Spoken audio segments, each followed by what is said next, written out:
As a veteran, I never thought I'd see the day when troops would be used against Americans to silence dissent in our own cities. Trump is now deploying National Guard troops from 3 different states into Washington, D.C. In addition to the D.C. Guard, who he's already activated, he's bringing in forces from West Virginia, South Carolina, and Ohio.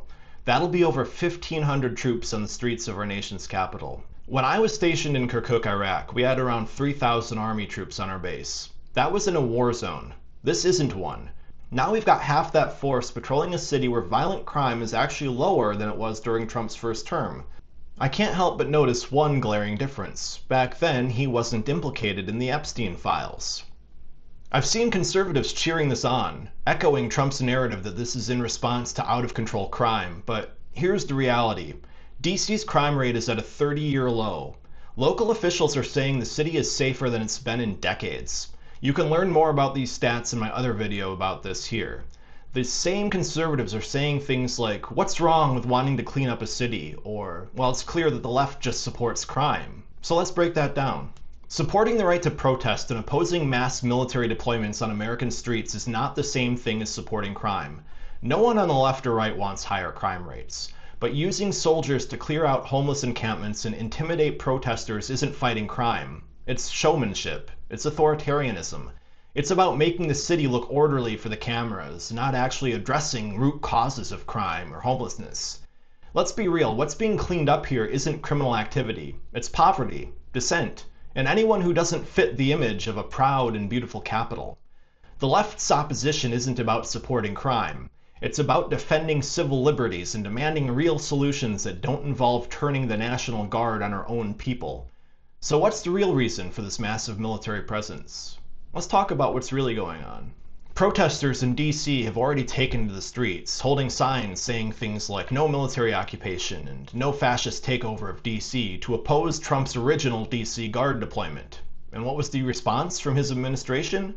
Well, instead of listening to the peaceful protesters, his answer is to send in even more National Guard troops. That is a clear attempt to intimidate peaceful protesters and to make Americans think twice before exercising their rights. Sending in soldiers to deal with peaceful protest is a classic move by governments trying to suppress dissent and silence opposition. Authoritarian regimes throughout the 20th and 21st centuries have used exactly these tactics. Whether it was the Soviet Union, the Chinese government's response to Tiananmen Square, or the Argentine junta in the Dirty War, the playbook is the same. Treat peaceful protest as a threat. Deploy troops or police from outside the community and send a message to the people. You stay quiet or you face the force of the state. This is how dissent is chilled. And as someone who swore an oath to defend the Constitution, including the right to protest, watching this happen on American streets is infuriating. The governors sending these troops in are calling this an effort to restore pride and beauty, and to make the city clean and safe. But we need to be honest about what that language really means. They're using feel-good words to cover up what's happening, removing poor and unhoused people from public view, intimidating protesters, and militarizing a city just for political optics. Ask yourself, who gets to decide what pride and beauty mean in a city as diverse as DC? And why is the solution always force? We know it's not about the actual crime rate. It's about showing that this administration has the power to silence anyone who steps out of line. That's why the message being sent to protesters is so clear. Stay quiet or we'll send in more troops to deal with you. It's not about making the city safe. It's about making dissent dangerous. And a lot of people on my TikTok comments have been asking, and they're not wrong to wonder, is this just another distraction from the Epstein files?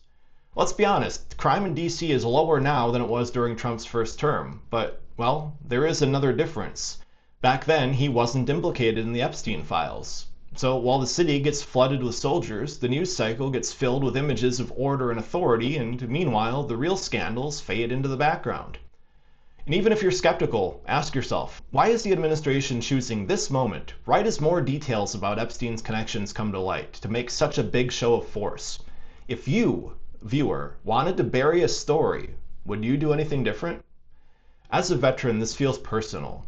The uniform is supposed to defend rights, not suppress them. When I was in Iraq, we were in a literal war zone, being shot at with rockets and mortars. Here, the so-called crisis is peaceful protest and people without homes. Seeing troops used like this, against fellow Americans for political theater, it makes it feel like the line between what's appropriate with the military and our civilian life is starting to blur. And that's not a line we ever want to cross. Once we normalize military force as a response to protest, I don't see how we put that genie back in its bottle. Some are calling this a fascist takeover, and honestly they're probably not wrong. Because if this becomes normal in DC, it won't stop there. It'll be Chicago next, and then New York, and then your city. That's how authoritarianism grows. Not with a bang, but with a steady drip, until people stop noticing that something's deeply wrong. This isn't about crime and safety, it's about power, it's about distraction, and it's about intimidating anyone who dares to speak out against Trump. Hey, Editing Greg here. As I was finalizing this video, something major broke. Trump's not just sending 3 States Guard units into DC anymore. In addition to that, he's now mobilizing National Guard troops in 19 more states across the country. That'll be up to 1,700 troops, supposedly to support DHS and ICE. The official claim is that it's just for logistics and case processing, but we need to be honest here. This is about normalizing military involvement in civilian affairs, intimidating protesters, creating optics of fear, and bypassing oversight. ICE already got a massive budget boost. They don't need the Guard. This is about power. I don't know yet if I'll make a full separate video on this. The news only just broke an hour or 2 ago, so there isn't much to say yet. But it is important enough that you need to at least hear about it now in this video. Also, Trump has confirmed that New York and Chicago are in his sights for future mobilization. And Pete Hegseth has authorized DC troops to carry weapons now, so yeah. This is escalating. If you care about what happens next, don't be silent. Share this video, talk to your friends and family, contact your representatives, and if you're able, stand with those peacefully protesting in DC and anywhere else in the country. This is about more than one city. It's about whether we're willing to accept military force as the new normal in response to protest and dissent. Thanks for watching. Stay informed, stay engaged, and most importantly, stay loud. Share this video with your friends and family if you want to spread the message. I'll see you in the next video.